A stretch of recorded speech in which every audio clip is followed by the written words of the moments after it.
Good morning dear students. ഇപ്പോൾ നമ്മൾ എടുത്തുകൊണ്ടിരിക്കുന്ന topic എന്ന് പറയുന്നത് മാർജിനൽ കോസ്റ്റിംഗ് ആണ്. ഇപ്പോൾ കഴിഞ്ഞ ക്ലാസ്സിൽ എന്താണ് മാർജിനൽ കോസ്റ്റിംഗ്, എന്താണ് മാർജിനൽ കോസ്റ്റ്, മാർജിനൽ കോസ്റ്റിങ്ങിൻ്റെ ഡെഫിനിഷൻ എന്താണ്, മാർജിനൽ കോസ്റ്റിൻ്റെ ഡെഫിനിഷൻ എന്താണ്, കോൺട്രിബ്യൂഷൻ എന്ന് പറഞ്ഞാൽ എന്താണ്, then advantages of marginal costing, assumptions of marginal costing, ഇതാണ് കഴിഞ്ഞ ക്ലാസ്സിൽ നമ്മൾ ഡിസ്കസ് ചെയ്തത്. അപ്പോൾ അതിൽ മാർജിനൽ കോസ്റ്റിംഗ് എന്ന് പറയുന്നത് കോസ്റ്റ് അക്കൗണ്ടിങ്ങിൻ്റെ ഒരു ടെക്നിക്കാണെന്നും and it is used for the decision making purpose of by the മാനേജ്മെൻറ്റിൻ്റെ ഒരു ഡിസിഷൻ മേക്കിംഗ് വെപ്പണാണ് മാർജിനൽ കോസ്റ്റിംഗ് എന്ന് കഴിഞ്ഞ ക്ലാസ്സിൽ നമ്മൾ ഡിസ്കസ് ചെയ്തു. അതിനുശേഷം മാർജിനൽ കോസ്റ്റിങ്ങിൻ്റെ ഇമ്പോർട്ടൻസ് ഒക്കെ അല്ലെങ്കിൽ അഡ്വാൻറ്റേജസ് ഒക്കെ പറയുന്നതിന് തൊട്ട് മുൻപായിട്ട്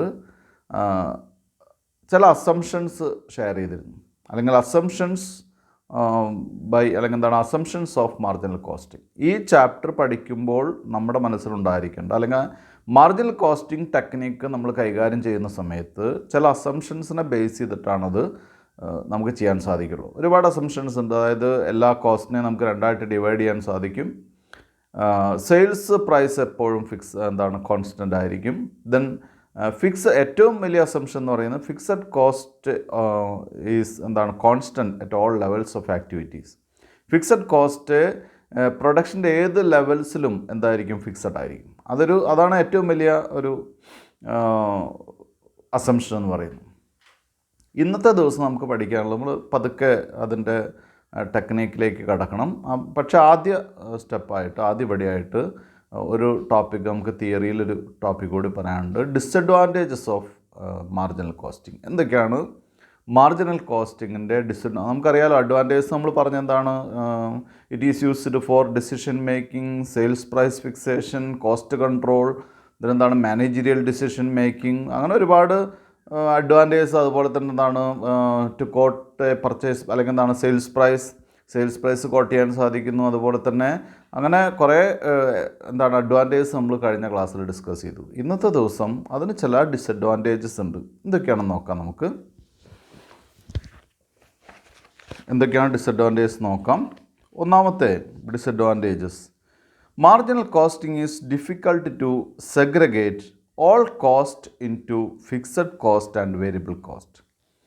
എല്ലാ കോസ്റ്റിനെയും ഫിക്സഡ് കോസ്റ്റും വേരിയബിൾ കോസ്റ്റായിട്ട് ഡിവിഷൻ ചെയ്യുക എന്ന് പറയുന്നത് ബുദ്ധിമുട്ടാണ്. അല്ലെങ്കിൽ അത് സാധ്യമല്ല എന്നല്ല പറയുന്നത്, അത് വളരെ ദുഷ്കരമായിട്ടുള്ള വിഷമം പിടിച്ചിട്ടുള്ള ഒരു ജോലിയാണ്. വളരെ ബുദ്ധിമുട്ടാണ്. ഏതൊക്കെയാണ് ഫിക്സഡ് എന്നും ഏതൊക്കെയാണ് വേരിയബിൾ എന്നും നമ്മൾ തരംതിരിക്കണമല്ലോ ആദ്യപടിയായിട്ട്. ഇതാണല്ലോ ആദ്യത്തെ മാർജിനൽ കോസ്റ്റിംഗ്. നമ്മൾ ഡിസ്കസ് ചെയ്ത് തുടങ്ങുമ്പോൾ തന്നെ പറഞ്ഞത് division of fixed cost and variable cost. It is very difficult ആണ് ഒന്നാമത്തെ പോയിൻ്റ്. രണ്ടാമത്തെ point, distinction of cost into fixed and variable is applicable in the short run only. In the long run all cost are variable. അതായത് ഈ ചുരുങ്ങിയ short റണ്ണിലേക്ക്, ഇപ്പോൾ കുറച്ച് നാളൊക്കെയാണ് നമുക്ക് ഒരു കോസ്റ്റ് ഫിക്സഡായിട്ട് ചിലപ്പോൾ മെയിൻറ്റെയിൻ ചെയ്യാൻ പറ്റുള്ളൂ. കുറച്ച് കഴിഞ്ഞാൽ അതിൽ മാറ്റം വരും. എക്കാലത്തും ഒരു കോസ്റ്റ് ഫിക്സഡ് ആവില്ല. അപ്പോൾ ചുരുങ്ങിയ കാലയളവിലേക്ക് ഇറ്റ് ഈസ് ബെറ്റർ ഫിക്സഡും വേരിയബിളൊക്കെ ആയിട്ട് നമുക്ക് ഡിവൈഡ് ചെയ്യാം. പക്ഷേ ഈ ഫിക്സഡ് കോസ്റ്റുകൾ തന്നെ കുറച്ച് നാൾ കഴിഞ്ഞാൽ അതിൻ്റെ സ്വാഭാവികമായിട്ടും ഇൻക്രീസ് വരും അല്ലേ. അപ്പോൾ അതുകൊണ്ട് ഷോർട്ട് റണ്ണിലാണ് കൂടുതൽ വർക്ക് ചെയ്യാൻ സാധിക്കുന്നത്, ഈ മാർജിനൽ കോസ്റ്റിംഗ് കൂടുതൽ അപ്ലൈ ചെയ്യാൻ സാധിക്കുന്നു. മൂന്നാമത്തെ point, stocks of work in progress and finished goods are understated as they do not contain fixed cost. ഇവിടെ സ്റ്റോക്ക് ഓഫ് വർക്ക് ഇൻ പ്രോഗ്രസ്സും ഫിനിഷ്ഡ് ഗുഡ്സും ചെയ്യുന്നില്ല, ഫിക്സഡ് കോസ്റ്റ് കണ്ടെയ്ൻ ചെയ്യാത്ത കാരണം കൊണ്ട് തന്നെ അത് അണ്ടർസ്റ്റേറ്റഡ് ആണ്. സ്വാഭാവികമായിട്ടും അതിൽ ഫിക്സഡ് കോസ്റ്റിൻ്റെ ഒരു കണ്ടൻറ്റ് വരേണ്ടതാണ് എല്ലാ പ്രോഡക്റ്റിലും. പക്ഷേ അതിൽ നമ്മൾ വാല്യൂ ചെയ്യാത്ത കാരണം കൊണ്ട് ഈ ഫിക്സഡ് കോസ്റ്റിലും വർക്ക് ഇൻ പ്രോഗ്രസ്സിലും അതുപോലെ തന്നെ ഫിനിഷ്ഡ് ഗുഡ്സിലും ഫിക്സഡ് കോസ്റ്റിൻ്റെ കണ്ടൻറ്റ് ഒഴിവാക്കുന്ന കാരണം കൊണ്ട് തന്നെ അത് ഫലപ്രദമാവണം എന്നില്ല, അല്ലെങ്കിൽ അതിൻ്റെ കോസ്റ്റ് കുറഞ്ഞിരിക്കുന്നു. Fourth point, in the event of loss by fire the true amount of loss cannot be recovered from the insurance company due to undervaluation of stock. ഇപ്പോൾ ഇതൊരു റയറായിട്ട് സംഭവിക്കുന്ന കാര്യമാണ്. അതായത് ഒരു ഫയർ ലോസ് ബൈ ഫയർ ഉണ്ടായാൽ, തീപിടുത്തം ഉണ്ടായിട്ട് നഷ്ടം ഉണ്ടായിക്കഴിഞ്ഞാൽ നമുക്ക് നഷ്ടപരിഹാരം കിട്ടുന്നത് നമ്മുടെ സ്റ്റോക്കിൻ്റെ വാല്യൂ അനുസരിച്ചിട്ടാണ്. തീപിടുത്തത്തിൽ നഷ്ടമുണ്ടായിക്കഴിഞ്ഞാൽ നമുക്ക് നഷ്ടപരിഹാരം കിട്ടുന്നത് നമ്മുടെ സ്റ്റോക്കിൻ്റെ വാല്യൂ വെച്ചിട്ടാണ്, അല്ലേ? ഈ സ്റ്റോക്കിൻ്റെ വാല്യൂ വെച്ചിട്ട് നമുക്ക് നഷ്ടപരിഹാരം കിട്ടുമ്പോൾ സ്വാഭാവികമായിട്ടും സ്റ്റോക്ക് എന്താണ്? അണ്ടർ വാല്യൂഡ് സ്റ്റോക്കായിരിക്കും. കാരണം എന്താ? ഫിക്സഡ് കോസ്റ്റിൻ്റെ കണ്ടൻറ്റ് അതിലില്ല. ഫിക്സഡ് കോസ്റ്റ് കണ്ടൻറ്റ് ഇല്ലെങ്കിൽ സ്വാഭാവികമായിട്ടും വാല്യൂ എന്തായിരിക്കും? കുറവായിരിക്കും. അഞ്ചാമത്തെ point, some of the assumptions of marginal costing are not true in many circumstances. പല അസംഷൻസും, മാർജിനൽ കോസ്റ്റിങ്ങിൻ്റെ പല അസംഷൻസും കറക്റ്റ് ആവണമെന്നില്ല, അല്ലെങ്കിൽ ശരിയാവണമെന്നില്ല. പല സന്ദർഭങ്ങളിലും അത് തെറ്റാനുള്ള സാധ്യത കൂടുതലാണ്. പക്ഷേ അസംഷൻസ് തന്നെയാണ്. അത് വെച്ചിട്ട് നമുക്ക് എന്ത് ചെയ്യാൻ സാധിക്കുള്ളൂ? മുന്നോട്ട് പോകാൻ സാധിക്കും. അപ്പോൾ അസംഷൻസിൽ തെറ്റ് സംഭവിക്കാനുള്ള സാധ്യത വളരെ കൂടുതലാണ്.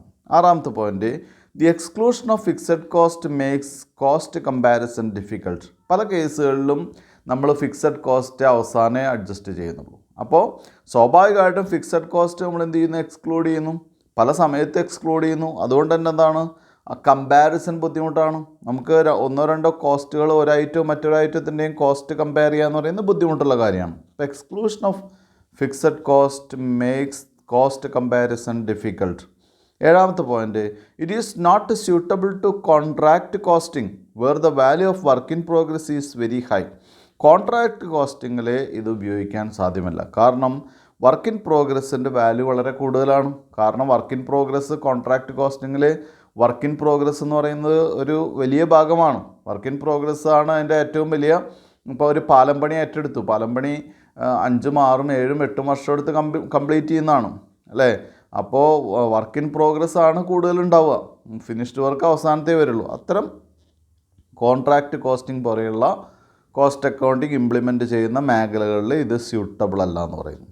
The technique is useful for decision making in the short run only. ഈ ടെക്നിക്ക് നേരത്തെ പറഞ്ഞ പോലെ ഷോർട്ട് റണ്ണിൽ മാത്രമാണ് ഏറ്റവും ബെറ്ററായിട്ട് നമുക്ക് വർക്ക് ചെയ്യിക്കാൻ പറ്റും. അപ്പോൾ ഷോർട്ട് റണ്ണിലാണ് ഇതെന്ത് ചെയ്യുന്നത്? ഏറ്റവും ബെറ്ററായിട്ടുള്ളത്. ദെൻ അടുത്ത ടോപ്പിക് എന്ന് പറയുന്നത് കോൺട്രിബ്യൂഷനാണ്. എന്താണ് കോൺട്രിബ്യൂഷൻ എന്നുള്ളത് ഇന്നലെ നമ്മൾ പറഞ്ഞിരുന്നു. Contribution is an important concept in the technique of marginal costing. Contribution എന്ന് പറയുന്നത് മാർജിനൽ കോസ്റ്റിങ്ങിൽ ഒരു ഇമ്പോർട്ടൻ്റ് ആയിട്ടുള്ള ഏരിയയാണ്, ടെക്നിക്കാണ്, കൺസെപ്റ്റാണ്. ഈ ടെക്നിക്കിലൊരു കൺസെപ്റ്റാണ്. Contribution is the difference between sales value and variable cost. സെയിൽസിൽ നിന്ന് വേരിയബിൾ കോസ്റ്റ് കുറച്ചാലാണ് നമുക്ക് എന്ത് കിട്ടുക? കോൺട്രിബ്യൂഷൻ കിട്ടുക. അതല്ലെങ്കിൽ നമുക്ക് പറയാം എന്താണ്? ഫിക്സഡ് കോസ്റ്റും അതുപോലെ തന്നെ പ്രോഫിറ്റും കൂടി ചേർന്ന ഭാഗമാണ് എന്ത്? കോൺട്രിബ്യൂഷൻ എന്ന് പറയുന്നത്. ഫിക്സഡ് കോസ്റ്റും പ്രോഫിറ്റും കൂടി ചേർന്ന ഭാഗമാണ് എന്തായിട്ട് പറയുന്നത്? കോൺട്രിബ്യൂഷൻ എന്ന് പറയുന്നത്, അല്ലേ? Then contribution is also known as gross margin or contribution margin. കോൺട്രിബ്യൂഷനെ നമുക്ക് എന്ത് എന്ന് കൂടി പറയാം? ഗ്രോസ് മാർജിൻ എന്നും അതുപോലെ തന്നെ കോൺട്രിബ്യൂഷൻ മാർജിൻ എന്നും എന്തിനെ പറയാം? കോൺട്രിബ്യൂഷന് പറയാം. താഴെ അതിൻ്റെ ഇക്വേഷൻ ഒന്നുകൂടി പറഞ്ഞിരിക്കുന്നു. Contribution is equal to sales minus variable cost ആണ് കോൺട്രിബ്യൂഷൻ, അല്ലേ? Then contribution is the basis of decision making. Decision മേക്കിങ്ങിൽ മാർജിനൽ കോസ്റ്റിങ്ങിൽ ഡിസിഷൻ മേക്കിങ്ങിന് ഒരു ബേസായിട്ട് എന്ത് ഉപയോഗിക്കുന്നു? കോൺട്രിബ്യൂഷൻ ഉപയോഗിക്കുന്നു, കേട്ടോ. Higher the contribution higher the profits and vice versa. Contribution കൂടുമ്പോൾ പ്രോഫിറ്റ് കൂടുന്നു, കോൺട്രിബ്യൂഷൻ കുറയുമ്പോൾ പ്രോഫിറ്റ് കുറയുന്നു. ഇത്തരം രീതിയിലാണ് എന്ത് ഉപയോഗിക്കുന്നത്? കോൺട്രിബ്യൂഷൻ ഉപയോഗിക്കുന്നത്. Contribution is directly related to the amount of sales. സെയിൽസിൻ്റെ എമൗണ്ടായിട്ട് ബെറ്ററായിട്ട് എന്ത് ഉപയോഗിക്കുന്നു? അല്ലെങ്കിൽ ഡയറക്റ്റായിട്ട് എന്ത് റിലേറ്റ് ചെയ്യുന്നു? ഈ സെയിൽസിൻ്റെ എമൗണ്ടായിട്ട് ഡയറക്റ്റായിട്ട് കോൺട്രിബ്യൂഷൻ റിലേറ്റ് ചെയ്യുന്നു. Marginal cost equation. Contribution is first used to cover the fixed cost and the balance is treated as profit. അപ്പോൾ ഇത് നമ്മൾ ആ ഒരു രീതിയിൽ വേണം ഇതിനെ കാണാൻ. Contribution is first used to cover the fixed cost and the balance is treated as profit. അപ്പോൾ ആ കോൺട്രിബ്യൂഷന് എന്താണ്? ആദ്യം ഫിക്സഡ് കോസ്റ്റ്, പിന്നെയാണ് പ്രോഫിറ്റ്. അതായത് കോൺട്രിബ്യൂഷൻ കുറഞ്ഞാൽ ഫിക്സഡ് കോസ്റ്റ് തന്നെ കഷ്ടിയാണെങ്കിൽ എന്താണ്? ലോസാണ്. അത് ഇപ്പോൾ എത്ര പറഞ്ഞാലും കുട്ടികൾക്ക് കൃത്യമായിട്ട് മനസ്സിലാവണമെന്നില്ല. അപ്പോൾ അതിൻ്റെ ഒരു ബേസ് എന്താണെന്ന് വെച്ചാൽ കോൺട്രിബ്യൂഷൻ എന്ന് പറഞ്ഞ് നമ്മൾ മാറ്റി വയ്ക്കുന്ന എമൗണ്ട് എന്ന് പറയുന്നത് ഫിക്സഡ് കോസ്റ്റും പ്രോഫിറ്റും കൂടി ചേർന്നിട്ടുള്ള ഭാഗമാണ്. ഫിക്സഡ് കോസ്റ്റ് കൂടുന്തോറും എന്ത് കുറയും? പ്രോഫിറ്റ് കുറയും കേട്ടോ. അതാണ്. അപ്പോൾ സെയിൽസ് കൂടുന്തോറും സ്വാഭാവികമായിട്ടും എന്ത് കൂടുതലായിരിക്കും? പ്രോഫിറ്റ് കൂടും. സെയിൽസ് കുറയും തോറും പ്രോഫിറ്റ് കുറഞ്ഞു വരും. ഒരു ഏരിയയിലാണെങ്കിൽ ബ്രേക്ക് ഈവൺ വരും, അതായത് ഫിക്സഡ് കോസ്റ്റ് മാത്രമായിരിക്കും. അത് കഴിഞ്ഞാൽ ലോസ് ആയിട്ട് വരും. നമുക്ക് കുറച്ചുകൂടി കഴിഞ്ഞാൽ അത് വ്യക്തമായിട്ട് മനസ്സിലാവും. ഇനി അവിടെ ഒരു മാർജിനൽ കോസ്റ്റ് ഇക്വേഷൻ ഉണ്ട്, അത് നോക്കിക്കഴിഞ്ഞാൽ കുറച്ചുകൂടി വ്യക്തമായിരിക്കും. Following is the marginal cost equation. Contribution is equal to sales minus variable cost. അതിന് നമ്മൾ എന്ത് ചെയ്തു? കുറച്ച് ഷോർട്ടൻ ചെയ്തു. കോൺട്രിബ്യൂഷനെ സി എന്നാക്കിയിരിക്കുന്നു. C is equal to S minus V. S എന്ന് പറയുന്നത് എന്താണ്? സെയിൽസ് ആണ്. വി എന്ന് പറയുന്നത് എന്താണ്? വേരിയബിൾ കോസ്റ്റ് ആണ്. Then contribution is equal to fixed cost plus profit. കോൺട്രിബ്യൂഷനെ വേറെ രീതിയിലും നമുക്ക് എക്സ്പ്ലെയിൻ ചെയ്യാം. എന്താണ്? ഫിക്സഡ് കോസ്റ്റ് പ്ലസ് പ്രോഫിറ്റ് എന്ന് പറയാം. അതിനെയും എന്ത് ചെയ്തു? ഷോർട്ടൻ ചെയ്തിരിക്കുന്നു. C is equal to F plus P, fixed cost plus profit. S minus V is equal to, അപ്പോൾ കോൺട്രിബ്യൂഷൻ നമുക്ക് എങ്ങനെയും പറയാമല്ലോ, എസ് മൈനസ് വി എന്ന് പറയാം. S minus V is equal to F plus P. എന്താണ് S minus V? Sales minus variable cost ആണ് എന്ത്? Contribution. ആ കോൺട്രിബ്യൂഷൻ നമുക്ക് എങ്ങനെ പറയാം? ഫിക്സഡ് കോസ്റ്റ് പ്ലസ് പ്രോഫിറ്റ് എന്ന് പറയാം. അപ്പോൾ S minus V is equal to F plus P. ഇനി profit or loss is equal to contribution minus fixed cost. അതിനെ ചെറുതാക്കിയിരിക്കുന്നു. Profit or loss is equal to C minus F. Fixed cost is equal to contribution minus profit. Contribution എന്ന് പറഞ്ഞാൽ അതിൽ രണ്ട് കണ്ടൻ്റാണ് അടങ്ങിയിട്ടുള്ളത്. ഒന്ന് fixed cost, മറ്റൊന്ന് പ്രോഫിറ്റും. ആ ഫിക്സഡ് കോസ്റ്റ് കണ്ടുപിടിക്കാൻ എന്ത് ചെയ്താൽ മതി? കോൺട്രിബ്യൂഷനിൽ നിന്ന് പ്രോഫിറ്റ് കുറച്ചാൽ മതി. പ്രോഫിറ്റ് കണ്ടുപിടിക്കാൻ എന്ത് ചെയ്താൽ മതി? കോൺട്രിബ്യൂഷനിൽ നിന്ന് ഫിക്സഡ് കോസ്റ്റ് കുറച്ചാൽ മതി. അല്ലേ? സിമ്പിളാണ്. മനസ്സിലായി എന്ന് വിചാരിക്കുന്നു. അടുത്തത് ascertainment of profit under marginal costing. Marginal കോസ്റ്റിങ്ങിൽ എങ്ങനെയാണ് പ്രോഫിറ്റ് കണ്ടുപിടിക്കുക? Profit is ascertained under marginal costing in 2 steps. 2 സ്റ്റെപ്പിൽ മാർജിനൽ കോസ്റ്റിങ്ങിൽ നമുക്ക് എന്ത് കണ്ടുപിടിക്കാം? പ്രോഫിറ്റ് കണ്ടുപിടിക്കാം. Ascertain the contribution by deducting variable cost from sales value. ആദ്യം തന്നെ കോൺട്രിബ്യൂഷൻ കണ്ടുപിടിക്കുക. അപ്പോൾ ഈ മാർജിനൽ കോസ്റ്റിങ്ങിൽ മാത്രമാണ് നമ്മൾ ഈ ടെക്നിക്ക് ഉപയോഗിക്കുന്നത്. കാരണം എന്താ? ഫിക്സഡ് കോസ്റ്റിന് നമ്മൾ ഡയറക്റ്റ് കോസ്റ്റുകളിൽ ഡയറക്റ്റായിട്ട് അഡ്ജസ്റ്റ് ചെയ്യുന്നില്ല. അപ്പോൾ ഒരു പ്രൊഡക്റ്റിൻ്റെ കോസ്റ്റും അല്ലെങ്കിൽ സെയിൽസ് പ്രൈസും പ്രോഫിറ്റും അല്ലെങ്കിൽ മറ്റ് കാര്യങ്ങളൊക്കെ തന്നിട്ടുണ്ടെങ്കിൽ, സെയിൽസും മറ്റ് എക്സ്പെൻസൊക്കെ തന്നിട്ടുണ്ടെങ്കിൽ നമ്മൾ എന്ത് ചെയ്യണം? ആദ്യം തന്നെ കോൺട്രിബ്യൂഷൻ കണ്ടുപിടിക്കണം. കോൺട്രിബ്യൂഷൻ എങ്ങനെ കാണുക? Contribution is equal to sales minus variable cost. സെയിൽസിൽ നിന്ന് വേരിയബിൾ കോസ്റ്റ് കുറച്ചാലാണ് നമുക്ക് എന്ത് കിട്ടുക? കോൺട്രിബ്യൂഷൻ കിട്ടുക. അല്ലേ? ഇനി രണ്ടാമത് എന്ത് ചെയ്യണം? സെക്കൻഡ് സ്റ്റെപ്പിൽ പ്രോഫിറ്റ് കണ്ടുപിടിക്കാൻ എന്ത് ചെയ്യണം? ഈ കോൺട്രിബ്യൂഷൻ എന്ന് പറയുന്നത് ഫിക്സഡ് കോസ്റ്റും പ്രോഫിറ്റും കൂടി ചേർന്നാണ്. അപ്പോൾ എന്ത് ചെയ്യുക? Second step is equal to എങ്ങനെയാണ്? P is equal to profit is equal to C minus F, contribution minus F. അതാണ്. അപ്പോൾ 2 സ്റ്റെപ്പായിട്ട് നമുക്ക് ചെയ്യാം. എന്താണ്? 2 സ്റ്റെപ്പായിട്ട് മാർജിനൽ കോസ്റ്റിങ്ങിൽ പ്രോഫിറ്റ് കണ്ടുപിടിക്കാം. ആദ്യം കോൺട്രിബ്യൂഷൻ കണ്ടുപിടിക്കുക. സെയിൽസ് മൈനസ് വേരിയബിൾ കോസ്റ്റ് ആണ് കോൺട്രിബ്യൂഷൻ. രണ്ടാമത്തെ സ്റ്റെപ്പിൽ പ്രോഫിറ്റ് കണ്ടുപിടിക്കാൻ profit P is equal to C minus F. ഇതാണ് പോയിന്റ്. ഇനി നമുക്ക് ചെറിയ എക്സാമ്പിൾ ക്വസ്റ്റ്യൻസ് പോലെ ചെറിയ ക്വസ്റ്റ്യൻസ് ആണ്, അതിലേക്ക് പോവാം. അപ്പോൾ ഈ ചെറിയ ക്വസ്റ്റ്യൻസ് ആയതുകൊണ്ട് തന്നെ ഇത് ബോർഡിൽ ചെയ്യേണ്ട ഒരു ആവശ്യമില്ല, കാരണം വളരെ ചെറുതാണ്. ഇങ്ങനെ എക്സ്പ്ലെയിൻ ചെയ്ത് പോകാൻ പറ്റാവുന്ന ടൈപ്പ് ക്വസ്റ്റ്യൻ ആണ്. അപ്പോൾ ഇത് കുട്ടികൾ ശ്രദ്ധിക്കാം. ഒന്നാമത്തെ ഇല്ലസ്ട്രേഷൻ ഞാൻ വായിക്കാം. From the following information ascertain the amount of profits. Profit കണ്ടുപിടിക്കാനാണ് പറഞ്ഞിട്ടുള്ളത്. Sales 10 lakh, variable cost 5 lakh, fixed cost 3 lakh. വളരെ സിമ്പിളായിട്ടുള്ള പോയിൻ്റാണ്. അപ്പോൾ ഇവിടെ ആദ്യം നമുക്ക് 2 സ്റ്റെപ്പായിട്ട് ചെയ്യാം. എന്താണ് ആദ്യത്തെ സ്റ്റെപ്പ്? കോൺട്രിബ്യൂഷൻ കാണണം. കോൺട്രിബ്യൂഷൻ കാണാനുള്ള ഇക്വേഷൻ എന്താ? S minus V, sales minus variable cost അല്ലേ? അപ്പോൾ contribution is equal to S minus V. താഴെ എഴുതുക ഈസ് ഈക്വൽ ടു സെയിൽസ് എത്രയാണ്? 10 lakhs മൈനസ് വേരിയബിൾ കോസ്റ്റ് എത്രയാണ്? 5 lakhs is equal to contribution എത്രയാണ്? 5 ലക്ഷം. ഇനി profit is equal to contribution minus fixed cost. Contribution എത്രയാണ്? 5 lakh ആണ്. 5 lakh divide by fixed cost 3 lakh. Then എത്രയാണ് റിസൾട്ട് എന്ന് പറയുന്നത്? പ്രോഫിറ്റ് എന്ന് പറയുന്നത് 2 ലക്ഷം, 2 lakhs. കേട്ടോ, മനസ്സിലായിട്ടുണ്ടാവും. ഇത് നമുക്ക് ഈ ക്വസ്റ്റ്യൻസ് എന്ന് പറയാൻ പറ്റില്ല. ഇതൊന്നും എക്സാമിനേഷൻ ചോദിക്കുകയില്ല. ഇത് നമ്മൾ കോൺട്രിബ്യൂഷനും സെയിൽസും പ്രോഫിറ്റൊക്കെ നമുക്ക് മനസ്സിലാക്കാൻ വേണ്ടി മാത്രം ഉപയോഗിക്കുന്ന എക്സാമ്പിൾ ക്വസ്റ്റ്യൻ ആണ്. അങ്ങനെ കണ്ടാൽ മതി ഇതിനെ. അടുത്ത question, from the following information ascertain the amount of fixed cost. എങ്ങനെയാണ് ഫിക്സഡ് കോസ്റ്റ് കാണുക എന്നുള്ളത്? അപ്പോൾ ഫിക്സഡ് കോസ്റ്റ് കാണുമ്പോൾ നമുക്ക് ആദ്യം കോൺട്രിബ്യൂഷൻ കാണണം. പ്രോഫിറ്റ് കാണുന്ന അതേ മെത്തേഡിൽ തന്നെയാണ് എന്ത് കാണുക, ഫിക്സഡ് കോസ്റ്റ് കാണുക.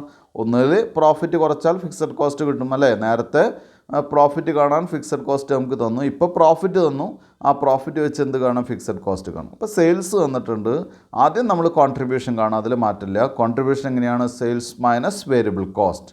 സെയിൽസ് എത്രയാണ്, sales 10 lakhs, variable cost 4 lakh, then എത്രയാണ് റിസൾട്ട് വരുന്നത് 6 lakh ആണ്. Then contribution is equal to fixed cost plus profit. Then fixed cost is equal to contribution minus profit. എത്രയാണ് കോൺട്രിബ്യൂഷൻ, 6 lakh ആണ്, profit എത്രയാണ്, 3 lakh ആണ്. അപ്പോൾ 3 lakh ആണ് നമ്മുടെ എന്തായിട്ട് വരുന്നത്, ഫിക്സഡ് കോസ്റ്റ് ആയിട്ട് വന്നിട്ടുള്ളത്. ഇതും മനസ്സിലായിട്ടുണ്ടാവുന്ന, ഇത് ജസ്റ്റ് ഞാൻ പറഞ്ഞില്ലേ, നമ്മളിപ്പോൾ നമ്മൾ ശരിക്കുള്ള പ്രോബ്ലത്തിലേക്ക് എത്തിയിട്ടില്ല. അതിലേക്ക് എത്തുന്നതിന് മുൻപ് നമുക്ക് ചെറിയൊരു എക്സാമ്പിൾ ക്വസ്റ്റ്യൻ ആണ്, വളരെ ചെറിയ മാർക്കിനുള്ള ക്വസ്റ്റ്യനൊക്കെ ആയിട്ട് വേണമെങ്കിൽ ചോദിക്കാം, അത്രയാണ്. സാധാരണ ഇങ്ങനെ ഫിക്സഡ് കോസ്റ്റ് കോൺട്രിബ്യൂഷനൊന്നും ചോദിച്ചിട്ട് അല്ലെങ്കിൽ എന്താണ് മറ്റേതൊന്നും ചോദിച്ചിട്ട് എന്ത് വരാറില്ല, ക്വസ്റ്റ്യൻസ് വരാറില്ല. പക്ഷേ ചില കേസുകളിൽ 2 മാർക്കിൻ്റെ ക്വസ്റ്റ്യൻസിനൊക്കെ ഇതുപോലത്തെ ക്വസ്റ്റ്യൻസൊക്കെ ചിലപ്പോൾ വരാറുണ്ട്. ഒരു ലൈൻ സെൻറ്റൻസ് പോലെ ആക്കിയിട്ട്, ഇതിങ്ങനെ തരില്ല, ഒരു സെൻറ്റൻസ് പോലെ ആക്കിയിട്ട് sales 10 lakh, variable cost 5 lakh, fixed cost 3 lakh, then എന്താണ് പ്രോഫിറ്റ് ഈസ് ഈക്വൽ ടു എന്ന് പറഞ്ഞിട്ട് അങ്ങനെ തരാറുണ്ട്. അപ്പോൾ അതിൻ്റെ അർത്ഥം എന്താണ്, വളരെ പെട്ടെന്ന് മനക്കണക്ക് പോലെ കണ്ടുപിടിക്കാൻ പറ്റുന്ന ആൻസർ ആയതുകൊണ്ടാണ് അങ്ങനെ തരുന്നത്. അപ്പോൾ അതുപോലെ ചോദിക്കുമെന്നല്ലാതെ 4 മാർക്കിൻ്റെ ക്വസ്റ്റ്യനൊന്നും ഇത്തരം ക്വസ്റ്റ്യൻസ് പ്രതീക്ഷിക്കേണ്ടതില്ല കേട്ടോ. അടുത്ത ഇല്ലസ്ട്രേഷൻ 3 ആണ്, പേജ് നമ്പർ 219. അതിൽ വേരിയബിൾ കോസ്റ്റ് കണ്ടുപിടിക്കാനാണ്. വേരിയബിൾ കോസ്റ്റ് എന്ന് പറയുമ്പോൾ നമുക്കറിയാലോ, എസ് മൈനസ് വേരിയബിൾ കോസ്റ്റ് ആണ് കോൺട്രിബ്യൂഷൻ. അപ്പോൾ എസ് മൈനസ് കോൺട്രിബ്യൂഷൻ ആണ് എന്ത്, വേരിയബിൾ കോസ്റ്റ് വരിക, അത്രയേ ഉള്ളൂ കേട്ടോ. From the following information ascertain the amount of variable cost. നമുക്ക് തന്നിരിക്കുന്നു sales 10 lakhs, fixed cost 3,50,000, profit 1 lakh. Then contribution is equal to fixed cost plus profit അല്ലേ. അപ്പോൾ ഇവിടെ ഫിക്സഡ് കോസ്റ്റും പ്രോഫിറ്റും തന്നിട്ടുണ്ട്. അപ്പോൾ കോൺട്രിബ്യൂഷൻ എത്രയാണ്, ഫിക്സഡ് കോസ്റ്റ് 3,50,000, പ്രോഫിറ്റ് 1 lakh. അങ്ങനെ contribution 4,50,000. Then contribution is equal to എന്താണ്, സെയിൽസ് മൈനസ് വേരിയബിൾ കോസ്റ്റ്. അതിനെ തന്നെ നമുക്ക് മാറ്റാം, variable cost is equal to sales minus contribution. Sales എത്രയാണ്, 10 lakhs ആണ്, കോൺട്രിബ്യൂഷൻ എത്രയാണ്, 4,50,000 ആണ്. Then result is equal to rupees 5,50,000 ആണ് നമ്മുടെ എന്തെന്ന് പറയുന്നത്, വേരിയബിൾ കോസ്റ്റ് എന്ന് പറയുന്നത്. അപ്പോൾ ഇത് ഇത്രയും ക്വസ്റ്റ്യൻസ് നമ്മൾ ഡിസ്കസ് ചെയ്തത് ഒറ്റ കാര്യത്തിന് വേണ്ടിയിട്ടാണ്. എസ് ഈസ് അല്ലെങ്കിൽ എന്താണ്, sales S minus V is equal to contribution, അല്ലെങ്കിൽ C is equal to S minus V.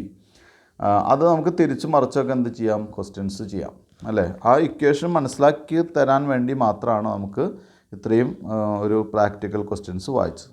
അടുത്തത് മാർജിനൽ കോസ്റ്റ് സ്റ്റേറ്റ്മെൻ്റ് ആണ്. മാർജിനൽ കോസ്റ്റ് സ്റ്റേറ്റ്മെൻറ്റ് വളരെ വളരെ ഇമ്പോർട്ടൻ്റ് ആണ്. കാരണം ഏതൊരു ഡിസിഷൻ മേക്കിങ്ങിലും പ്രധാനപ്പെട്ട ഒരു ഡോക്യുമെൻ്റായിട്ട് അല്ലെങ്കിൽ പ്രധാനപ്പെട്ട ഒരു സ്റ്റേറ്റ്മെൻ്റായിട്ട് ഉപയോഗിക്കുന്ന സ്റ്റേറ്റ്മെൻ്റാണ് മാർജിനൽ കോസ്റ്റ് സ്റ്റേറ്റ്മെൻറ്റ് എന്ന് പറയുന്നത്.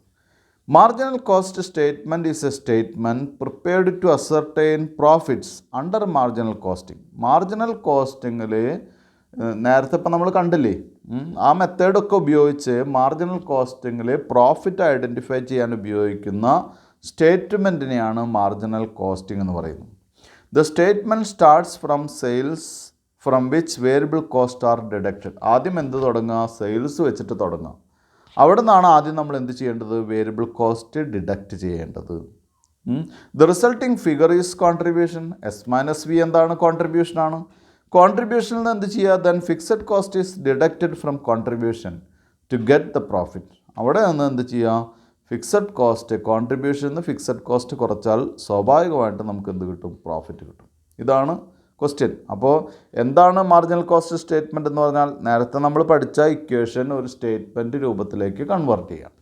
അങ്ങനെ സ്റ്റേറ്റ്മെൻറ്റ് രൂപത്തിലേക്ക് കൺവേർട്ട് ചെയ്യുമ്പോൾ ആദ്യം സെയിൽസ് എഴുതണം, പിന്നെ less marginal cost. Marginal cost ഒരൈറ്റം ആവില്ല, 4, 5, 6 ഐറ്റംസ് ഉണ്ടാവാം, അത് ലെസ് ചെയ്യാം. അത് ലെസ് ചെയ്ത് കിട്ടിയാൽ സെയിൽസിൽ നിന്ന് മാർജിനൽ കോസ്റ്റ് കുറച്ച് കിട്ടുക, അല്ലെങ്കിൽ വേരിയബിൾ കോസ്റ്റ് കുറച്ച് കിട്ടുന്ന നമ്മുടെ റിസൾട്ടൻറ്റ് ഫിഗർ എന്ന് പറയുന്നത് കോൺട്രിബ്യൂഷനാണ്. കോൺട്രിബ്യൂഷനിൽ നിന്ന് പ്രോഫിറ്റ് കുറച്ച് കഴിഞ്ഞാൽ കോൺട്രിബ്യൂഷനിൽ നിന്ന് ഫിക്സഡ് കോസ്റ്റ് കുറച്ച് കഴിഞ്ഞാൽ നമുക്ക് എന്ത് കിട്ടും? പ്രോഫിറ്റ്. ലോസ് ആണെങ്കിൽ ലോസ്, പ്രോഫിറ്റ് ആണെങ്കിൽ പ്രോഫിറ്റ്. ഈ സ്റ്റേറ്റ്മെൻറ്റിനെയാണ് എന്തായിട്ട് പറയുന്നത്? മാർജിനൽ കോസ്റ്റ് സ്റ്റേറ്റ്മെൻറ്റ് എന്ന് പറയുന്നത്. അപ്പോൾ ഇത് കുട്ടികളുടെ മനസ്സിലുണ്ടായിരിക്കണം, എപ്പോഴും വളരെ വളരെ ഇമ്പോർട്ടൻ്റ് ആണ്. ഇത് പഠിക്കാൻ ഈസിയാണ്, വലിയ ബുദ്ധിമുട്ടൊന്നുമില്ലാത്ത ടോപ്പിക്കാണ്, എങ്കിലും ഇത് നന്നായിട്ട് മനസ്സിലുണ്ടാകണം കേട്ടോ. ഇനി നമുക്കൊരു ഒരു സാമ്പിൾ ക്വസ്റ്റ്യൻ ചെയ്യാം. പേജ് നമ്പർ 219 അതിൽ ഇല്ലസ്ട്രേഷൻ 4 ആണ്. മാർജിനൽ കോസ്റ്റ് സ്റ്റേറ്റ്മെൻറ്റ് ഇല്ലസ്ട്രേഷനാണ്. From the following particulars relating to the year 2015, ascertain profit by preparing a marginal cost statement. അപ്പോൾ താഴെ പറയുന്ന ഇൻഫർമേഷനിൽ നിന്ന് നമ്മൾ എന്ത് പ്രിപ്പയർ ചെയ്യണം? ഒരു മാർജിനൽ കോസ്റ്റ് സ്റ്റേറ്റ്മെൻറ്റ് പ്രിപ്പയർ ചെയ്ത്, അല്ലെങ്കിൽ മാർജിനൽ കോസ്റ്റ് സ്റ്റേറ്റ്മെൻറ്റ് പ്രിപ്പയർ ചെയ്യണം. എന്ത് കണ്ടുപിടിക്കാൻ വേണ്ടി? പ്രോഫിറ്റ് കണ്ടുപിടിക്കാൻ വേണ്ടി. മനസ്സിലായല്ലോ? 2015 ഇൻഫർമേഷനാണ്. അത് വെച്ച് നമ്മൾ എന്ത് ചെയ്യണം? മാർജിനൽ കോസ്റ്റ് സ്റ്റേറ്റ്മെൻറ്റ് വരച്ച് പ്രോഫിറ്റ് കണ്ടുപിടിക്കണം. ഇനി താഴെ നമുക്ക് തന്നിരിക്കുന്നു ഔട്ട്പുട്ട് 10,000 യൂണിറ്റ്സ് ആണ്. Direct material per unit ₹7, direct wages per unit ₹5, variable overhead per unit ₹3, selling price per unit 20, fixed cost for the year 30,000. അപ്പോൾ ഇത് വെച്ച് മാർജിനൽ കോസ്റ്റ് വരയ്ക്കുമ്പോൾ തന്നെ കുട്ടികൾക്ക് അറിയാൻ സാധിക്കും എന്താണ് ഫിക്സഡ് കോസ്റ്റിന് പ്രാധാന്യം നമ്മൾ കുറച്ച് കൊടുക്കുന്നത്, ഫിക്സഡ് കോസ്റ്റിന് പ്രാധാന്യം കുറയാനുള്ള കാരണം എന്താണ് എന്ന് വ്യക്തമായിട്ട് ഇത് വരയ്ക്കുമ്പോൾ നമുക്ക് കൃത്യമായിട്ട് അറിയാൻ സാധിക്കും. എന്തായാലും നമുക്ക് മാർജിനൽ കോസ്റ്റ് സ്റ്റേറ്റ്മെൻറ്റ് ചെയ്യാം. ഇപ്പോൾ ഇവിടെ ഒരു പെർ യൂണിറ്റ് കോളം കൊടുത്തിട്ടുണ്ട്. പെർ യൂണിറ്റ് കോളം കൊടുത്തിട്ടുള്ളതിൻ്റെ കാരണം നമുക്കിപ്പോൾ തന്നിട്ടുള്ളതിൽ പെർ യൂണിറ്റ് ഉണ്ട്, അതുകൊണ്ടാണ് പെർ യൂണിറ്റ് കോളം കൊടുത്തിട്ടുള്ളത്. അപ്പോൾ അത് ഇനിയൊരു സംശയമായിട്ട് കുട്ടികളുടെ ഉള്ളിൽ നിൽക്കണ്ട, ഇതിൻ്റെ ഫോർമാറ്റിൽ പെർ യൂണിറ്റ് കോളവും ടോട്ടൽ കോളൊക്കെ ഉണ്ടോ എന്ന് ഒരു സംശയമായിട്ട് നിൽക്കണ്ട. പെർ യൂണിറ്റ് കോളം ശരിക്കും പറഞ്ഞാൽ നമുക്ക് അത്യാവശ്യമല്ല, പക്ഷേ പെർ യൂണിറ്റ് കോളത്തിൽ നമുക്ക് ക്വസ്റ്റ്യൻ തരുമ്പോൾ അങ്ങനെ ചെയ്യാൻ സാധിക്കുള്ളൂ. 1. 2 ടെക്സ്റ്റിൽ ചെയ്തിട്ടുള്ളതിൽ ചെറിയൊരു തെറ്റ് പറ്റിയിട്ടുണ്ട്. പെർ യൂണിറ്റ് കോളത്തിൻ്റെ അവിടെ ടോട്ടലും ടോട്ടൽ കോളത്തിൻ്റെ സ്പേസിൽ പെർ യൂണിറ്റ് ആണ് കൊടുത്തിട്ടുള്ളത്. അപ്പോൾ അത് അങ്ങോട്ടും ഇങ്ങോട്ടും മാറ്റി കുട്ടികൾ എന്ത് ചെയ്യുക? തിരുത്തി എഴുതും. ഇനി നമുക്ക് ആദ്യം സെയിൽസ് ആണ്. സെയിൽസ് പെർ യൂണിറ്റിൽ ₹20 ആണ്. ടോട്ടൽ എങ്ങനെയാണ് എഴുതുക? 10,000 കൊണ്ട് മൾട്ടിപ്ലൈ ചെയ്യുക. 10,000 യൂണിറ്റ്സ് അല്ലേ? 10,000 × 20 ആണ്. ദാറ്റ് ഈസ് 2 lakh ആണ് ടോട്ടൽ കോളത്തിൽ വരുന്നത്. സെയിൽസിന് 2 ലക്ഷം. തൊട്ട് താഴെ എന്ത് ചെയ്യണം? ലെസ് വേരിയബിൾ കോസ്റ്റ് കോളം കൊടുക്കുക. വേരിയബിൾ കോസ്റ്റ് എന്ന് കോളം കൊടുത്ത് അതിന് താഴെ ആദ്യത്തെ ഐറ്റം എന്താണ്? Direct material. ഡയറക്റ്റ് മെറ്റീരിയലിന് എത്ര രൂപയാണ്? 7 രൂപയാണ്. 7 രൂപ പെർ യൂണിറ്റ് കോളത്തിൽ എഴുതുക. ദെൻ എന്ത് ചെയ്യുക? ടോട്ടൽ കോളത്തിൽ 7 × 10,000. അപ്പോൾ എത്രയാണ് വരിക? 70,000, 70,000. തൊട്ട് താഴെ direct wages. Direct wages per unit കോളത്തിൽ 5 രൂപയാണ്. അത് 10,000 കൊണ്ട് മൾട്ടിപ്ലൈ ചെയ്യുക. ദെൻ ടോട്ടൽ കോളത്തിൽ 50,000. Then variable overheads. വേരിയബിൾ ഓവർഹെഡ്സും വേരിയബിൾ കോസ്റ്റിൽ വരുന്നതാണ്. വേരിയബിൾ ഓവർഹെഡ്സ് 3 രൂപ. അതിനെ 10,000 കൊണ്ട് മൾട്ടിപ്ലൈ ചെയ്യുക. അപ്പോൾ പെർ യൂണിറ്റിൽ ₹30,000. ഇനി എന്ത് ചെയ്യുക? 2 കോളവും ഒന്നിച്ച് അണ്ടർലൈൻ ചെയ്യുക, താഴേക്ക് ആഡ് ചെയ്യുക. അപ്പോൾ ലസ്സിയാണ് ചെയ്യേണ്ടത്, ആഡ് ചെയ്യല്ല, ലസ്സിയാണ് ചെയ്യേണ്ടത്. അതായത് 20-ൽ നിന്ന് ഈ പെർ യൂണിറ്റ് ഐറ്റംസൊക്കെ ലെസ് ചെയ്യുക. അതുപോലെ തന്നെ 2 lakhൽ നിന്ന് 70,000, 50,000, 30,000 ഒക്കെ ലെസ് ചെയ്യുക. ഇവിടെ പെർ യൂണിറ്റ് കോളുള്ള കാരണം കൊണ്ട് ഇന്നർ കോളം പ്രൊവൈഡ് ചെയ്യാനൊന്നും പറ്റില്ല. അപ്പോൾ അതുകൊണ്ട് ആഡ് ചെയ്യാമെന്ന് ഞാൻ പറഞ്ഞത്. ഈ 3 ഐറ്റം ആഡ് ചെയ്ത് മുകളിലെ സെയിൽസിൽ നിന്ന് ലെസ് ചെയ്യുക. വേരിയബിൾ കോസ്റ്റ് 3 ഐറ്റം ആഡ് ചെയ്തിട്ട് മുകളിലെ സെയിൽസിൽ നിന്ന് ലെസ് ചെയ്യുക. അപ്പോൾ നമുക്ക് ടോട്ടൽ വേരിയബിൾ ഓവർഹെഡ്സ് വരുന്നത് 15, അതുപോലെ തന്നെ പെർ യൂണിറ്റ് 15, ടോട്ടൽ കോളം 1,50,000 ആണ് വരുന്നത്. ഇനി എന്ത് ചെയ്യുക? ഇതാണ് നമ്മുടെ എന്തായിട്ട് വരുന്നത്? വേരിയബിൾ ഓവർഹെഡായിട്ട് വരുന്നത്. അപ്പോൾ ഇവിടെ ഇങ്ങനെ വേണമെന്നില്ല, ഈ ടോട്ടൽ കണ്ടിട്ട് ലെസ് ചെയ്യണമെന്നില്ല. ഇപ്പോൾ ഇവിടെ 15ഉം അതുപോലെ തന്നെ 1,50,000 ഒക്കെ ഇട്ട് ഇങ്ങനെ വേണമെന്നില്ല, നേരിട്ട് കുറച്ചാലും മതി കേട്ടോ. നമ്മൾ ആദ്യം സെയിൽസും ലെസ് വേരിയബിൾ കോസ്റ്റ് എന്ന് എഴുതിയിട്ടുണ്ടല്ലോ, അപ്പോൾ പിന്നെ ഇങ്ങനെ സെപ്പറേറ്റ് ആയിട്ട് ചെയ്യണമെന്നില്ല, നേരിട്ട് ലെസ് ചെയ്യാം. ആ നേരിട്ട് ലെസ് ചെയ്ത് അതിൻ്റെ റിസൾട്ട് കൊടുക്കാം. That is contribution. കോൺട്രിബ്യൂഷൻ എന്ന് പറയുന്നത് 5ഉം ടോട്ടൽ കോളത്തിൽ എത്രയാണ്? 50,000 ആണ്. അപ്പോൾ 20-ൽ നിന്ന് 15 കുറയ്ക്കുമ്പോൾ നമുക്ക് സെയിൽസിൽ നിന്ന് വേരിയബിൾ കോസ്റ്റ് കുറയ്ക്കുമ്പോൾ നമുക്ക് 5ഉം അതുപോലെ തന്നെ ടോട്ടലിൽ 50,000 വരും. ദെൻ എന്ത് ചെയ്യുക? Less fixed cost. ആ ഫിക്സഡ് കോസ്റ്റ് എവിടെ മാത്രമേ വരുള്ളൂ? പെർ യൂണിറ്റിൽ വരുന്നില്ല. കാരണം പെർ യൂണിറ്റിൽ നമ്മൾ ചാർജ് ചെയ്യുന്നില്ല, അത് ടോട്ടൽ കോസ്റ്റിലാണ് ചാർജ് ചെയ്യുന്നത്. അപ്പോൾ പെർ യൂണിറ്റിൽ ലെസ് ചെയ്യുക. അപ്പോൾ പ്രോഫിറ്റ് വരുന്നത് 20,000 കേട്ടോ. അപ്പോൾ 20,000 രൂപയാണ് നമ്മുടെ പ്രോഫിറ്റ് വരുന്നത്. അപ്പോൾ ഇവിടെ ഫിക്സഡ് കോസ്റ്റ് പെർ യൂണിറ്റിൽ ചാർജ് ചെയ്യണമെന്നില്ല കേട്ടോ. അപ്പോൾ അത് ശ്രദ്ധിക്കുക കുട്ടികൾ. അപ്പോൾ S-V എന്ന് പറയുന്നതാണ് കോൺട്രിബ്യൂഷൻ. കോൺട്രിബ്യൂഷനിൽ നിന്ന് ഫിക്സഡ് കോസ്റ്റ് കുറച്ചാൽ നമുക്ക് എന്ത് കിട്ടും? പ്രോഫിറ്റ് കിട്ടും. ആ രീതിയിൽ എന്ത് ചെയ്യുക? മാർജിനൽ കോസ്റ്റ് അല്ലെങ്കിൽ സ്റ്റേറ്റ്മെൻറ്റ് അറേഞ്ച് ചെയ്താൽ അതിനെയാണ് നമ്മൾ എന്തായിട്ട് പറയുന്നത്? മാർജിനൽ കോസ്റ്റ് സ്റ്റേറ്റ്മെൻറ്റ് എന്ന് പറയുന്നത്. അടുത്ത 1-2 ക്വസ്റ്റ്യൻസ് കൂടി ഉണ്ട്, അത് നമുക്ക് നോക്കാം. From the following information prepare a statement to find out fixed cost. Fixed cost കാണുന്നതിനുള്ള സ്റ്റേറ്റ്മെൻറ്റ് വരയ്ക്കാൻ മാത്രമേ പറഞ്ഞുള്ളൂ. അപ്പോൾ ആ സ്റ്റേറ്റ്മെൻറ്റിൻ്റെ പേരാണ് മാർജിനൽ കോസ്റ്റ് സ്റ്റേറ്റ്മെൻറ്റ് എന്ന് പറയുന്നത് കേട്ടോ. അപ്പോൾ sales 6 lakhs, direct materials 1,50,000, direct wages 1,25,000, variable overheads 1 lakh, profit 1,25,000. ഇനി എന്ത് ചെയ്യുക? മാർജിനൽ കോസ്റ്റ് സ്റ്റേറ്റ്മെൻറ്റ് വരയ്ക്കുക. അപ്പോൾ ഇവിടെ കണ്ടോ, ഇവിടെ നമ്മൾ പെർ യൂണിറ്റ് കോളം ഉപയോഗിച്ചിട്ടില്ല, കാരണം ഇവിടെ നമുക്ക് തന്നിട്ടുള്ളത് ടോട്ടലാണ്. അപ്പോൾ നമുക്കൊരു ഇന്നർ കോളം വേണമെങ്കിൽ വരയ്ക്കാം, 2 കോളം വരച്ച് ഒരു ഇന്നർ കോളം വേണമെങ്കിൽ വരയ്ക്കാം. ഇനി എന്ത് ചെയ്യുക? സെയിൽസ് ആദ്യം തന്നെ 6 lakh എഴുതി വയ്ക്കുക. Less variable cost. Less variable cost എന്ന് പറഞ്ഞ് direct material, direct wages, variable ഓവർഹെഡൊക്കെ ഇന്നർ കോളത്തിൽ എഴുതുക. എന്നിട്ട് ഇന്നർ കോളവും ഔട്ടർ കോളവും കൂടി ഒന്നിച്ച് അണ്ടർലൈൻ ചെയ്യുക. ഇന്നർ കോളത്തിൻ്റെ ടോട്ടൽ 3,75,000, ഔട്ടർ കോളത്തിൽ വരയ്ക്ക് മുകളിലായിട്ട് എഴുതുക, അത് ലെസ് ചെയ്യാം.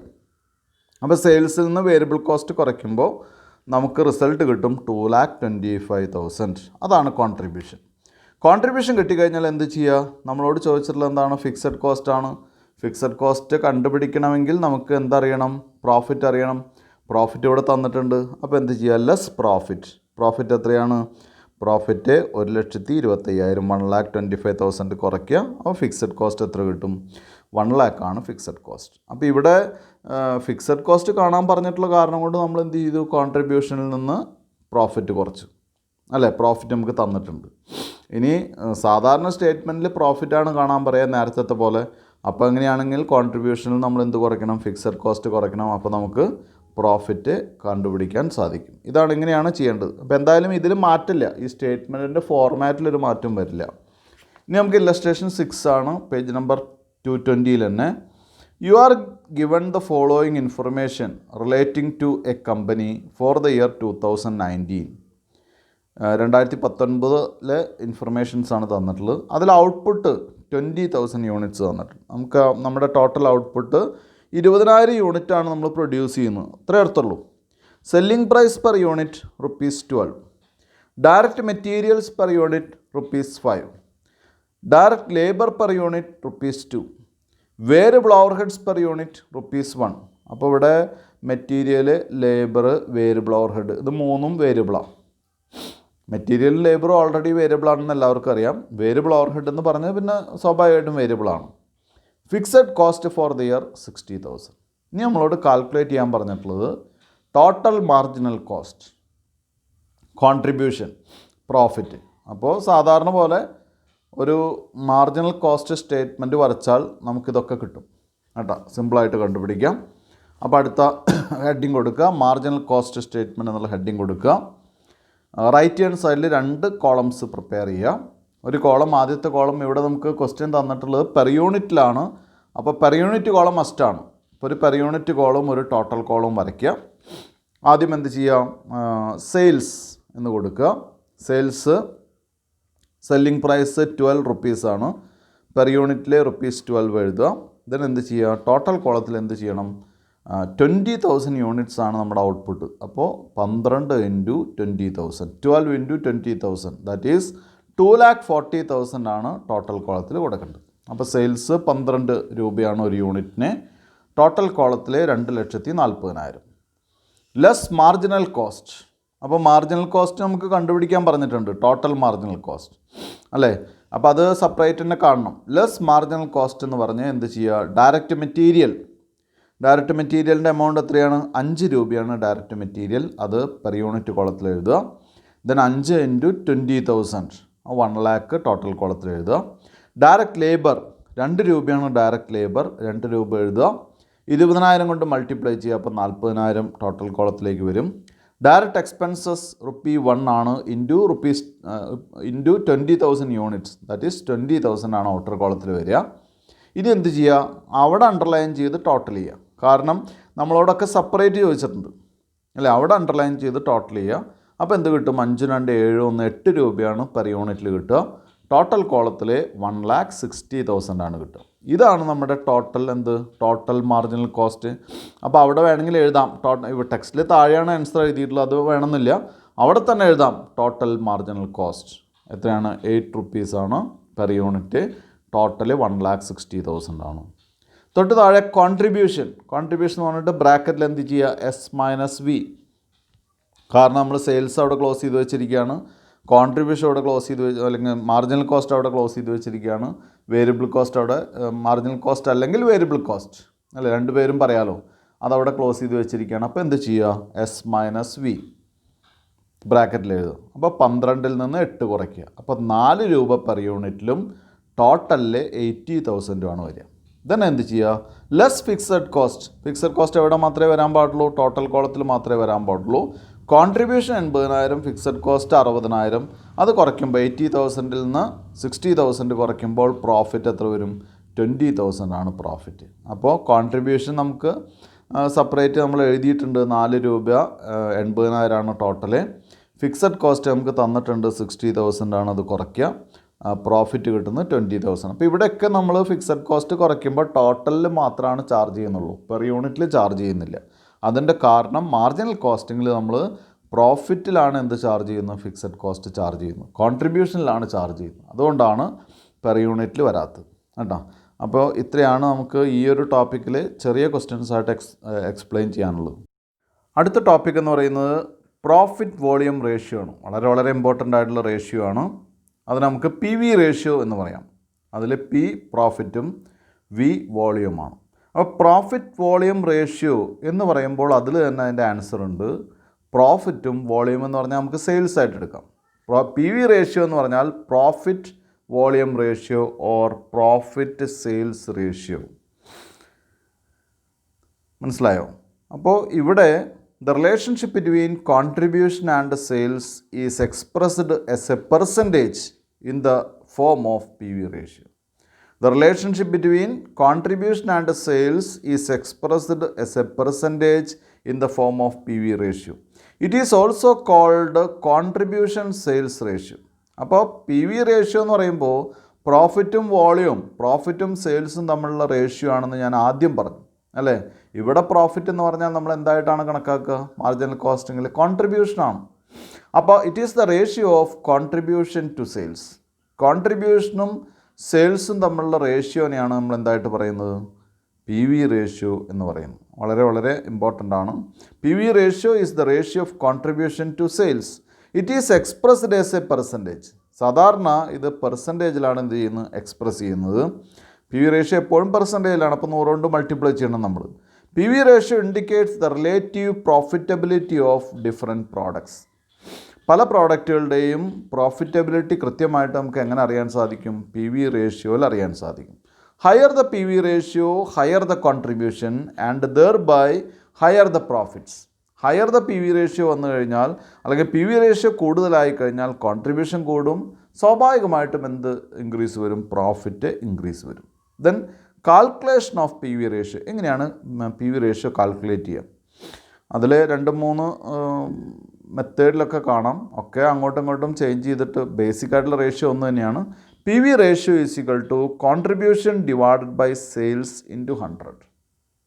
PV റേഷ്യോ എന്ന് പറഞ്ഞു കഴിഞ്ഞാൽ contribution divided by sales into 100. അതായത് സെയിൽസിൻ്റെ എത്ര ശതമാനമാണ് കോൺട്രിബ്യൂഷൻ, ഇത് കണക്കാക്കുന്നതിനെയാണ് എന്തായിട്ട് പറയുന്നത്, PV റേഷ്യോ എന്ന് പറയുന്നത്. അപ്പോൾ PV ratio is equal to contribution divided by sales into 100. 2, PV ratio is equal to change in contribution divided by change in sales whole into 100. അപ്പോൾ സ്വാഭാവികമായിട്ടും കുട്ടികൾക്കൊരു സംശയം തോന്നും, എന്താ ഇങ്ങനത്തെ ഒരു ഇക്വേഷൻ. ഇത് സാധാരണ ഒരു സമയത്ത് തരുന്ന അല്ലെങ്കിൽ ഉപയോഗിക്കുന്ന ഒരു ഇക്വേഷനല്ല. നമുക്ക് 2 വർഷത്തെ ഡീറ്റെയിൽസ് തന്നിട്ടുണ്ടെന്ന് വിചാരിക്കാം. 2 വർഷത്തെ ഇപ്പോൾ 2015-ലെയും 2016-ലെയും തന്നിട്ടുണ്ട്, അല്ലെങ്കിൽ 2018-ലെയും 2019-ലെയും തന്നിട്ടുണ്ട്. അപ്പോൾ 19-ലും 18-ലും തന്നിട്ടുണ്ടെങ്കിൽ അവിടെ 2 സെയിൽസ് ഉണ്ടാവും, 2 കോൺട്രിബ്യൂഷൻ ഉണ്ടാവും അല്ലേ. അപ്പോൾ അത്തരം കേസുകളിൽ change in contribution, the difference in contribution divided by difference in sales whole into 100. അങ്ങനെയാണ് കുട്ടികൾ എന്ത് ചെയ്യേണ്ടത്, അതിനെ മനസ്സിലാക്കേണ്ടത്. ദെൻ അടുത്തത് P V ratio is equal to change in profit divided by change in sales whole into 100. ഇനി ചില കേസുകളിൽ കോൺട്രിബ്യൂഷൻ തരുന്നതിന് പകരം നമുക്ക് പ്രോഫിറ്റാണ് 2 വർഷത്തെ പ്രോഫിറ്റ് ആൻഡ് ലോസ് അക്കൗണ്ടാണ് തന്നിട്ടുള്ളത്, സെയിൽസാണ് തന്നിട്ടുള്ളത്. അങ്ങനെയാണെങ്കിൽ എന്ത് ചെയ്താൽ മതി, change in profit divided by change in sales whole into 100. പ്രോഫിറ്റിൻ്റെ ഡിഫറൻസ് ഡിവൈഡഡ് ബൈ സെയിൽസിൻ്റെ ഡിഫറൻസ്, അതിനെ 100 കൊണ്ട് മൾട്ടിപ്ലൈ ചെയ്താൽ നമുക്ക് എന്ത് കിട്ടും, പി വി റേഷ്യോ കിട്ടും. The formula for P V ratio can be used to calculate contribution and sales. അതേപോലെ തന്നെ കോൺട്രിബ്യൂഷനും സെയിൽസൊക്കെ കാൽക്കുലേറ്റ് ചെയ്യാൻ ഈ ഇക്വേഷൻ തന്നെ തിരിച്ചും മറിച്ചൊക്കെ നമുക്ക് എന്ത് ചെയ്യാൻ പറ്റും, ഉപയോഗിക്കാൻ പറ്റും. അതെങ്ങനെയാണെന്ന് നോക്കാം നമുക്ക്. Contribution is equal to, contribution എങ്ങനെ കാണാം, sales into P V ratio ചെയ്താൽ മതി. അങ്ങനെയാണല്ലോ, സെയിൽസിൻ്റെ 10% കോൺട്രിബ്യൂഷൻ എങ്കിൽ കോൺട്രിബ്യൂഷൻ കാണാൻ എന്ത് ചെയ്താൽ മതി, സെയിൽസ് ഇൻറ്റു 10/100 ചെയ്താൽ എന്ത് കിട്ടും, കോൺട്രിബ്യൂഷൻ കിട്ടും അല്ലേ. അപ്പോൾ contribution is equal to sales into P V ratio. Then sales is equal to contribution divided by P V ratio. Sales കാണാൻ തിരിച്ചിട്ടാൽ മതി, sales is equal to contribution divided by P V ratio. അപ്പോൾ ഇത് കുട്ടികൾ നന്നായിട്ട് ഇതൊക്കെ പഠിച്ചു വെക്കണം, ഇക്വേഷൻസൊക്കെ തലങ്ങും വിലങ്ങൊക്കെ പഠിച്ചു വെക്കണം. കാരണം ഇത് എങ്ങനെ വന്നാലും ചെയ്യാൻ നമുക്ക് സാധിക്കണം. അതിന് വേണ്ടിയിട്ടാണ് എപ്പോഴും ഡയറക്റ്റ് ടോപ്പിക് അല്ലെങ്കിൽ പോയിൻറ്റ്സ് ആവില്ല തരുന്നുണ്ടാവുക. അപ്പോൾ ഏത് രീതിയിൽ തന്നാലും നമുക്ക് ചെയ്യാൻ പറ്റുന്ന രീതിയിൽ എല്ലാ ടോപ്പിക്കും കൃത്യമായിട്ട് പഠിച്ചു വയ്ക്കണം. ഇനി നമുക്ക് ഈ utility of P V ratio എന്ന് പറയുന്നൊരു കാര്യമുണ്ട്. അപ്പോൾ എന്താണ് യൂട്ടിലിറ്റി, അത് വളരെ നന്നായിട്ട് പഠിക്കേണ്ടതാണ്. Utility of P V ratio. P V ratio is useful in the following cases. First one, to determine relative profitability of different products.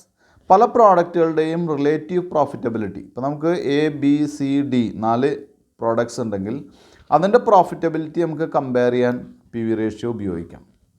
To calculate BED, നമുക്ക് BED കാൽക്കുലേറ്റ് ചെയ്യാൻ വേണ്ടി എന്താണെന്ന് പറഞ്ഞു തരാം, അത് ഉപയോഗിക്കാം. Third point, to ascertain the profit at a given volume of sales. ഒരു given volume of സെയിൽസിലെ പ്രോഫിറ്റ് കണക്കാക്കാൻ, അതായത് 5 ലക്ഷം രൂപയാണ് സെയിൽസ്, പ്രോഫിറ്റ് എത്ര, 10 ലക്ഷം രൂപയാണ് സെയിൽസ്, പ്രോഫിറ്റ് എത്ര, അത് കാൽക്കുലേറ്റ് ചെയ്യാൻ. നാലാമത്തെ point, to determine the sales required to earn a given amount of profit. ഒരു പ്രത്യേക പ്രോഫിറ്റ് അല്ലെങ്കിൽ എന്താണ് 50,000 രൂപ പ്രോഫിറ്റ് കിട്ടാൻ എത്ര രൂപയ്ക്ക് സെയിൽസ് നടത്തണം, അല്ലെങ്കിൽ 50,000 രൂപ പ്രോഫിറ്റ് ലഭിക്കാൻ എത്ര രൂപയുടെ സെയിൽസ് നമ്മൾ നടത്തണം. ഇത്തരം കാര്യങ്ങളാണ് utility of P V ratio എന്ന് പറയുന്നത്. നന്നായിട്ട് പഠിക്കണം, അത് എന്താണെന്ന് കൃത്യമായിട്ട് പഠിച്ചിരിക്കണം. Then improving P V ratio. Improving of P V ratio leads to increase in profits. അതായത് പി വി റേഷ്യോ ഇൻക്രീസ് ചെയ്യുക എന്ന് പറഞ്ഞാൽ, ഇമ്പ്രൂവ് ചെയ്യുക എന്ന് പറഞ്ഞാൽ പ്രോഫിറ്റ് കൂടുക എന്നുള്ള അർത്ഥം. പി വി റേഷ്യോ കൂട്ടിക്കഴിഞ്ഞാൽ സ്വാഭാവികമായിട്ട് എന്ത് കൂടും, പ്രോഫിറ്റ് കൂടും അല്ലേ. P V ratio can be improved by increasing contribution. Contribution increase ചെയ്ത് കഴിഞ്ഞാൽ പി വി റേഷ്യോ ഇൻക്രീസ് ചെയ്യും. This can be done by the following ways. എങ്ങനെയാണ് ചെയ്യാൻ സാധിക്കുക, ചില കാര്യങ്ങൾ ചെയ്താൽ അത് ചെയ്യാൻ സാധിക്കുക. എന്തൊക്കെയാണ്, increasing the selling price per unit. Selling price increase ചെയ്യാം അല്ലേ. സെല്ലിംഗ് പ്രൈസ് ഇൻക്രീസ് ചെയ്യാൻ സ്വാഭാവികമായിട്ടും നമുക്ക് പ്രോഫിറ്റ് കൂട്ടാം. പക്ഷേ എപ്പോഴും സെല്ലിംഗ് പ്രൈസ് ഇൻക്രീസ് ചെയ്യാൻ പറ്റില്ല. കാരണം എന്താ, വളരെ കോമ്പറ്റീറ്റിംഗ് ആയിട്ടുള്ള ഒരു മാർക്കറ്റാണ് നമുക്കുള്ളത്. സ്വാഭാവികമായിട്ടും സെല്ലിംഗ് പ്രൈസ് ഇൻക്രീസ് ചെയ്യുക എന്ന് പറയുന്നത് പറ്റുന്ന കാര്യമല്ല, അല്ലെങ്കിൽ വളരെ ഈസി ആയിട്ട് സാധിക്കുന്നൊരു കാര്യമല്ല. 2, reducing the variable cost per unit. Variable cost per unit എന്ത് ചെയ്യുക, വേരിയബിൾ കോസ്റ്റ് കുറയ്ക്കുക. Then third point, increasing the selling price and reducing the variable cost. Selling price കൂട്ടുകയും വേരിയബിൾ കോസ്റ്റ് കുറയ്ക്കുകയും ചെയ്യാം. നാലാമത്തെ point, changing the sales mix and selling more profitable products. Sales mix change ചെയ്യുക, കൂടുതൽ പ്രോഫിറ്റുള്ള items കൂടുതൽ വിൽക്കുക അല്ലേ. ഇപ്പം നമുക്ക് അറിയാം, എല്ലാ കമ്പനികൾക്കും ഏറ്റവും ചെറിയ അല്ലെങ്കിൽ എന്താണ് വില കുറഞ്ഞ വേരിയൻറ്റും വില കൂടിയ ഡീലക്സ് മോഡലുകളൊക്കെ ഇഷ്ടം പോലെ ഉണ്ട് അല്ലേ. പക്ഷേ വില കുറഞ്ഞ വേരിയൻറ്റുകൾ അവർ കൂടുതൽ എന്ത് ചെയ്യുന്നില്ല, പ്രൊമോട്ട് ചെയ്യില്ല. അതിൽ കുറേ ഓപ്ഷൻസൊക്കെ അവർ കുറച്ച് വയ്ക്കും, മാക്സിമം അല്ലെങ്കിൽ തീരെ ഓപ്ഷൻ ഇല്ലാതെ വയ്ക്കും. എന്നിട്ട് അതിൽ ചെറിയ 1-2 ഓപ്ഷൻസ് വന്നു കഴിഞ്ഞാൽ തന്നെ വലിയ വിലയിൽ വലിയ വ്യത്യാസം ഉണ്ടാവും.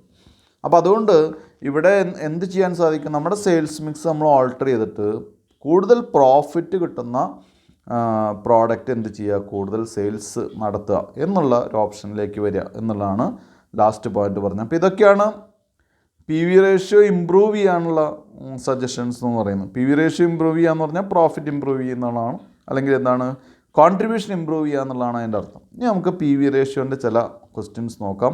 ഈ പി വി റേഷ്യോൻ്റെ ഇത്തരം ക്വസ്റ്റ്യൻസ് മിക്കപ്പോഴൊക്കെ എക്സാമിനേഷൻ ചോദിക്കുന്നതാണ്. അപ്പോൾ അതുകൊണ്ട് കുട്ടികളതൊന്ന് ശ്രദ്ധിക്കുക. ഇപ്പോൾ ഈ ആദ്യത്തെ രണ്ടോ മൂന്നോ ക്വസ്റ്റ്യൻസ് ഡയറക്റ്റ് ക്വസ്റ്റ്യൻസ് ആണ്, അതൊന്നും വരണമെന്നില്ല. ഇൻഡയറക്റ്റ് ക്വസ്റ്റ്യൻസ് പോലെയുള്ള ഒക്കെയാണ് വരിക കേട്ടോ. എങ്കിലും ഒന്ന് നോക്കാം നമുക്ക്. പേജ് നമ്പർ 222 222 ഇല്ലസ്ട്രേഷൻ 7 ആണ്. Calculate P V ratio. Direct question ആണ്. Sales 8 lakh, variable cost 4,80,000, fixed cost 2 lakh. ഇതാണ് ക്വസ്റ്റ്യൻ. ദെൻ നമ്മൾ എന്ത് ചെയ്തു? നമുക്കറിയാം എന്താണ് പി വി റേഷ്യോ എന്ന് പറഞ്ഞാൽ contribution divide by sales into 100 ആണ്. അതാണ് ഇക്വേഷൻ അല്ലേ? അപ്പോൾ അത് ആദ്യം തന്നെ എഴുതി വയ്ക്കുക. P V ratio is equal to contribution divided by sales into 100. ഇനി എന്ത് ചെയ്യുക? Contribution is equal to S minus V, sales minus variable cost. Sales 8 lakh ആണ്, വേരിയബിൾ കോസ്റ്റ് 4,80,000 ആണ്. അപ്പോൾ അത് കുറയ്ക്കുമ്പോൾ 3,20,000 ആണ് കിട്ടുക. ഇനി എന്ത് ചെയ്യുക? P V ratio is equal to 3,20,000 divided by 8 lakh into 100. 3,20,000 divide by sales എത്രയാണ്? 8 lakh ആണ്, whole into 100 is equal to 40%, 40%. കേട്ടോ. അപ്പോൾ സിമ്പിളായിട്ടുള്ള ക്വസ്റ്റ്യൻ ആണ്. ഒരു ക്വസ്റ്റ്യൻ കൂടി നോക്കാം നമുക്ക്. Calculate P V ratio from the following. Sales 5 lakh, fixed cost 1 lakh, profit 50,000. Then എന്ത് ചെയ്യുക? അവിടെ എഴുതി വയ്ക്കുക P V ratio is equal to contribution divide by sales into 100, അല്ലെങ്കിൽ C divide by S into 100. Then C is equal to F plus P. Fixed cost നമുക്ക് തന്നിട്ടുണ്ട്, profit തന്നിട്ടുണ്ട്. അപ്പോൾ ഇവിടെ നേരത്തെ നമുക്ക് C is equal to S minus V ആണ് ചെയ്യേണ്ടി വന്നത്. ഇവിടെ അതല്ല, ഇവിടെ ഫിക്സഡ് കോസ്റ്റും പ്രോഫിറ്റാണ് തന്നിട്ടുള്ളത്. അപ്പോൾ C is equal to F plus P ആണ് ചെയ്യേണ്ടത്. അപ്പോൾ എഫ് ഫിക്സഡ് കോസ്റ്റ് 1 lakhും പ്രോഫിറ്റ് 50,000ഉം കൂടി ചേർത്ത് 1,50,000. Then P V ratio is equal to 1,50,000 divided by ₹5 lakh whole into 100 is equal to 30%, 30%. ഇതൊക്കെ ഡയറക്റ്റ് ആയിട്ട് തന്നിട്ടുള്ള ക്വസ്റ്റ്യൻസ് ആണ്. അപ്പോൾ പി വി റേഷ്യോ, അതുപോലെ തന്നെ മാർജിനൽ കോസ്റ്റിംഗ്, അല്ലെങ്കിൽ ഇപ്പം ഇന്ന് പഠിച്ച ടോപ്പിക് എന്ന് പറയുന്നത് മാർജിനൽ കോസ്റ്റ് സ്റ്റേറ്റ്മെൻറ്റും അതുപോലെ തന്നെ പി വി റേഷ്യോൻ്റെ അപ്ലിക്കേഷൻസൊക്കെയാണ്. അപ്പോൾ ആദ്യം നമ്മൾ മാർജിനൽ കോസ്റ്റ് ഇക്വേഷൻ പഠിച്ചു, കോൺട്രിബ്യൂഷൻ എങ്ങനെയാണ് കാണുകയെന്ന് പഠിച്ചു. ദെൻ മാർജിനൽ കോസ്റ്റ് സ്റ്റേറ്റ്മെൻറ്റ് നേരത്തെ പഠിച്ചു. ദെൻ എന്താണ് ഏറ്റവും അവസാനം പി വി റേഷ്യോ പഠിച്ചു. അപ്പോൾ ഇന്ന് പഠിച്ച 3 കാര്യങ്ങളും വളരെ ബേസിക് ആയിട്ടുള്ള കാര്യങ്ങളാണ്.